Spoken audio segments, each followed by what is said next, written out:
Hello friends, இன்னைக்கு முட்டை masala recipe எப்படி பண்ணதுன்னு வாங்க பார்க்கலாம். முட்டை மசாலா இப்படி ஒரு தடவை செஞ்சதா பாருங்களேன். செஞ்ச பிறகு டேஸ்ட் எப்படி இருக்குன்னு நீங்களே சொல்லுவீங்க பாருங்க. நம்ம தக்காளி எடுத்து வாஷ் பண்ணிட்டு இஞ்சி பூண்டு எல்லாம் கட் பண்ணிட்டு மிக்சியில போட்டு பேஸ்டா அரைச்சிக்கணும். இஞ்சி பூண்டு தக்காளி கொத்தமல்லி இதெல்லாம் போட்டு நல்லா பேஸ்டா அரைச்சி எடுத்து ரெடி பண்ணிக்கணும்.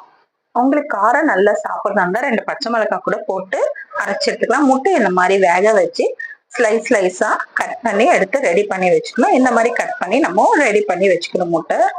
இந்த வீடியோ ஸ்கிப் பண்ணாம கடைசி வரைக்கும் பாருங்க. கண்டிப்பா இந்த வீடியோ உங்களுக்கு யூஸ்ஃபுல்லா இருக்கும். இப்போ நம்ம எண்ணெய் சிம் பண்ணிட்டு எண்ணெய் ஊற்றி எண்ணெய் காஞ்ச பிறகு சோம்பு பட்டை லவங்கம் கிராம்பு அன்னாச்சி பூ இதெல்லாம் போட்டுட்டு மீடியம் ஃப்ளேம்ல வச்சிருங்க. இப்போ அது மீடியம் ஃப்ளேம் வச்ச பிறகு வெங்காயம் கருவேப்பிலை போட்டு நல்லா வதக்கி எடுத்துக்கோங்க. இஞ்சி பூண்டு பேஸ்ட் கொஞ்சமா இதுல போடணும். பிகாஸ் ஆல்ரெடி நம்ம இந்த பேஸ்ட்லயே அரைச்சு வச்சிருக்கோம். ஸோ லைட்டா போட்டு இது எல்லாமே போட்டு நல்லா ஃப்ரை பண்ணி எடுத்துக்கணும். இப்போ சில்லி பவுடர் 2 ஸ்பூன் உங்களுக்கு காரத்துக்கு ஏற்ற மாதிரி சில்லி பவுடர் எடுத்து போட்டிருக்கேன். ஸோ நான் 2 ஸ்பூன் ஆர் 3 ஸ்பூன் நம்ம காரத்துக்கு ஏற்ற மாதிரி எடுத்து போட்டுக்கலாம். இப்போ தனியா 2 ஸ்பூன் போட்டிருக்கேன். நெக்ஸ்ட் நம்ம மஞ்சத்தூள் 1 ஸ்பூன் எடுத்துக்கணும். அப்புறம் சால்ட்டு நம்மளுக்கு 2 ஸ்பூன் குழம்பு கிரேவிக்கு ஏற்ற மாதிரி சால்ட் எடுத்துக்கணும். Pepper 1 spoon garam masala 1 spoon இதெல்லாம் போட்டு மீடியம் ஃப்ளேம்லேயே வச்சு நல்லா வதக்கி எடுத்துக்கோங்க.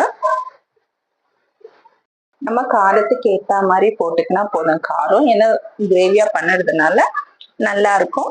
ஸோ இந்த மாதிரி போட்டு கொஞ்சம் தண்ணி ஊற்றிட்டு ரொம்ப தண்ணி ஊற்றாம கொஞ்சமா தண்ணி ஊற்றிக்கணும். நம்ம மசாலா எல்லாம் போடுறதுனால உப்பு காரம் எல்லாமே சூப்பரா டேஸ்டா இருக்கான்னு ஒரு வாட்டி செக் பண்ணிக்கோங்க. இப்ப நம்ம நல்லா வதக்கின பிறகு அதுல கொஞ்சமா தண்ணி ஊத்திக்கணும். ரொம்ப தண்ணி வேணாம், மீடியமா ஊத்திக்கோங்க. நல்லா கொதி வந்த பிறகு அதுக்கப்புறம் நம்ம கட் பண்ண முட்டையை எடுத்து அதுல போட்டுக்கணும். மீடியம் ஃப்ளேம் வச்சிடுங்க. இந்த மாதிரி எண்ணெய் பிரிஞ்சு வரும்போது நம்மளுக்கு சூப்பரான முட்டை மசாலா ரெடி ஆயிடுச்சு. நம்ம பிள்ளைங்களுக்கு எப்ப பார்த்தாலும் சிக்கன் கிரேவி மட்டன் கிரேவி செஞ்சு கொடுத்துருக்கோம். இப்படி ஒரு தடவை முட்டை மசாலா போட்டு கிரேவி ஒரு தடவை செஞ்சுதான் பாருங்களா எந்த அளவுக்கு டேஸ்ட் ருசியா வந்திருக்கும். நீங்களும் ட்ரை பண்ணி பாருங்க ஃப்ரெண்ட்ஸ். இந்த வீடியோ கண்டிப்பா உங்களுக்கு யூஸ்ஃபுல்லா இருக்கும்.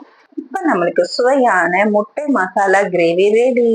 இப்படி ஒரு தடவை செஞ்சுதான் பாருங்களா முட்டை சாப்பிடாத பிள்ளைங்க கூட கேட்டு வாங்கி ருசிச்சு சாப்பிடுவோம். இந்த வீடியோ கண்டிப்பா உங்களுக்கு யூஸ்ஃபுல்லா இருக்கும்னு நினைக்கிறேன். இந்த வீடியோ உங்களுக்கு பிடிச்சா லைக் பண்ணுங்க, சப்ஸ்கிரைப் பண்ணுங்க, உங்க ஃப்ரெண்ட்ஸோட ஷேர் பண்ணுங்க ஃப்ரெண்ட்ஸ். உங்க வீடியோ கண்டிப்பா உங்களுக்கு யூஸ்ஃபுல்லா இருக்கும்னு நினைக்கிறேன். என்னோட சேனலுக்கு இதே மாதிரி எப்பவுமே சப்போர்ட் கொடுத்துட்டே வாங்க. அப்பதான் நிறைய ஃபுட் ரெசிபிஸ் நிறைய போடுவேன்.